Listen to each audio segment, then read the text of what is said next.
What's going on, everyone? Welcome back to the channel. In this video I'm going to bring you my 2020 personal stuff that I used, and some of it I plan to continue to use into 2021, but this will be my 2020 list of my personal setup, what I use from a day-to-day basis.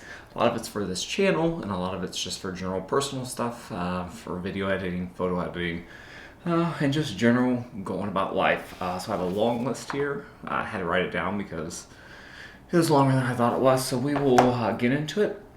I'll kind of start with everything here on the desk. The first thing, laptop. The Lenovo P1 Gen 2.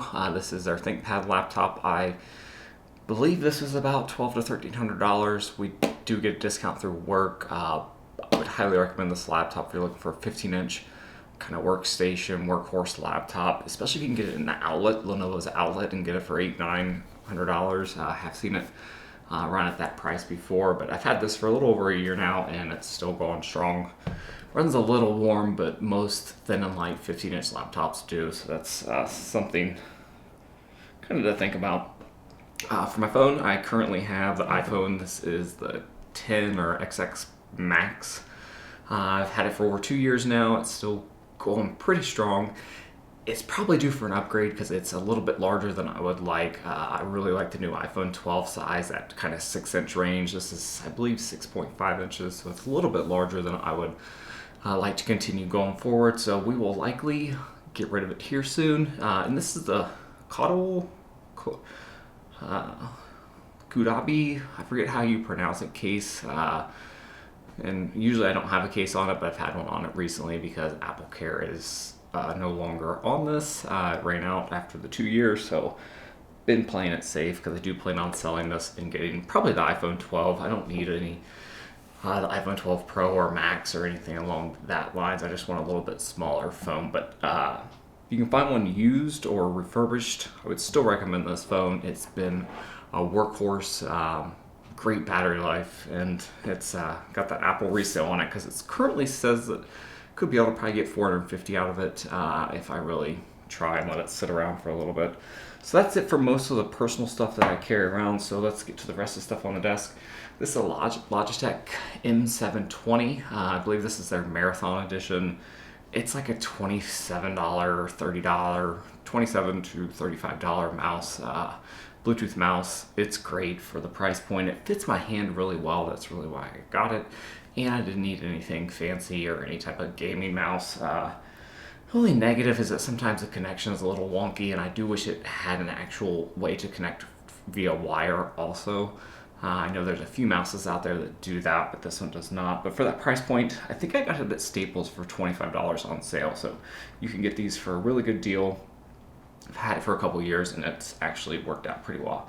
For speakers, these are the Edifier R1280T. They have new ones out now, which I would recommend getting the newer ones, unless you can find these ones on sale. These are great desktop powered $100 speakers.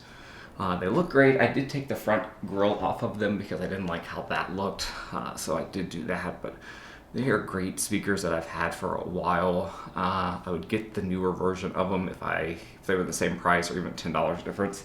I would definitely get that. For my keyboard, this is a relatively new addition to the family.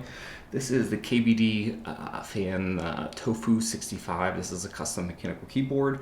Zilio V2 67-gram switches. The keycaps, I'm not really sure. They're just double shot PBT. I'm not a huge fan of the color, just because I thought it was going to be a little bit more yellow, but they're actually sold out right now, so you can't get the keycaps anymore. But I love this keyboard. Only downside is it's cost you about $300 when you add everything up when it comes to the switches and the keycaps and everything. But a keyboard is generally something you purchase and keep the rest of your life. They generally have a very long lifespan, so this is one I don't plan on ever upgrading. I do need to get a new cable for it, maybe a sleeve, something that's a little bit better, but I do need to get that. And for my monitor, this is another thing another product I've had for 3 or 4 years now, I believe. And it is an LG 32-inch 4K monitor. I got it at Costco for $350, and it is amazing. The only negative was the stand, which I got rid of and put a monitor arm on, and the monitor arm, I can't even pronounce it. HUANUO. I would highly recommend the monitor arm also. It's about $50. But the monitor is very color accurate. The menu system is very basic, but I mainly got it for the color accuracy, and it was cheap. That's really why I got it. You can get the newer version of this for $350 on Amazon. I believe the link is below. They do make a USB-C one also for, I think it's around $400, but these are great monitors if you're looking to get into like a budget 4K, fairly color accurate display. I would highly recommend those. And that's really it for everything on my desk. This is a cheap lamp that I got on Amazon. Would not recommend it because it's very touch sensitive to turn it on and off.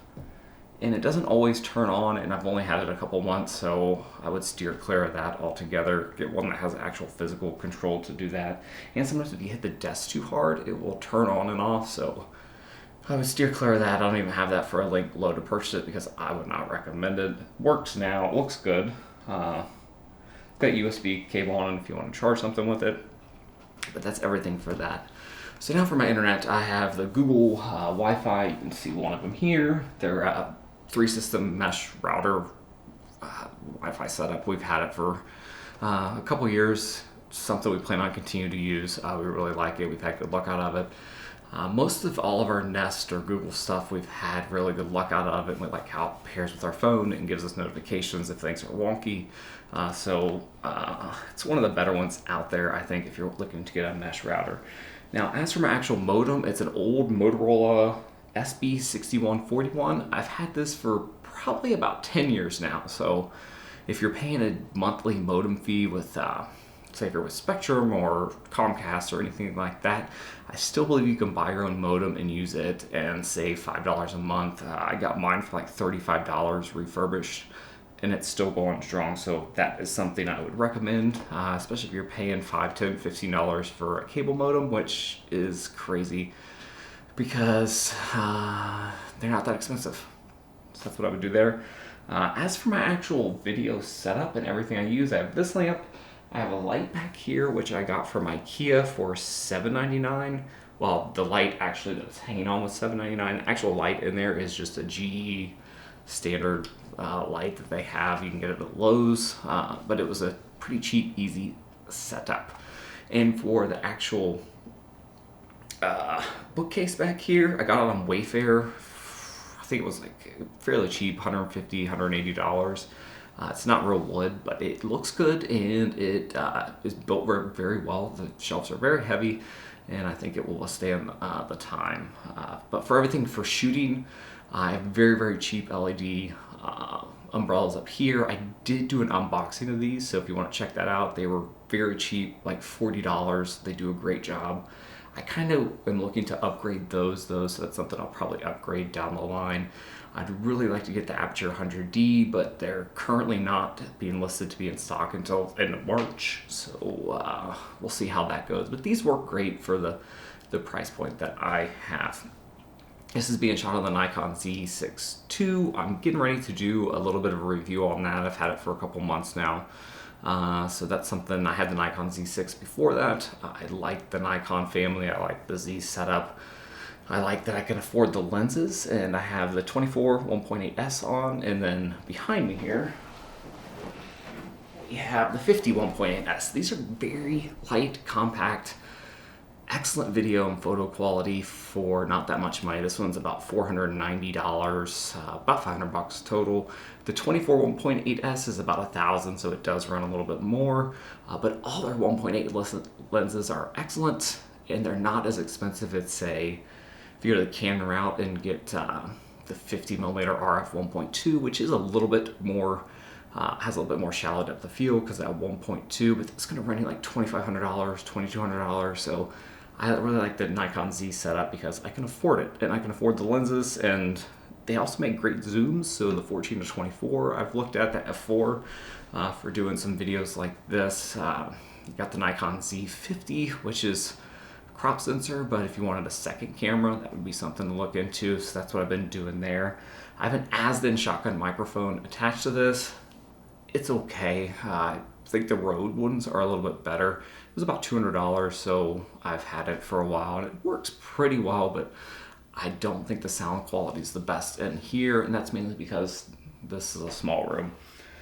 So that's really it for my camera and video setup. I have an Oben tripod. It was about a $90 tripod, and it's pretty good. I've done a unboxing on it. I don't think I've done a review on that yet, so I'll probably do that down the line. But for the price point, it's pretty good. The feet and stand are something I don't really care for, but I'll get into that when I talk about that down the line. And last, this is an Oben, little tiny standing tripod. I do not use this that much because it does not hold the camera all that well. I do probably plan on getting a different camera monitor for the system, and I'll probably hook it to this and set it on my desk so I can see my setup. But that's it for that. Now let's get to the desktop. Most of the stuff I plan on continuing to keep into 2021, not looking to upgrade. There's one component I am, and I will talk about that. So I currently have the Intel 10850K, which is a 10-core processor.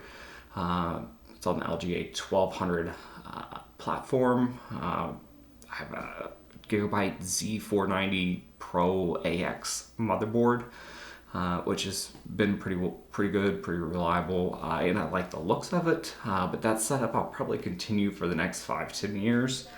I have the Be Quiet Pure Loop. It's a 280mm cooler for that. I do plan on downgrading to some type of Noctua air cooler because the fan are just a little bit too loud on it, and the pump is just a little bit annoying because I can actually hear it from time to time.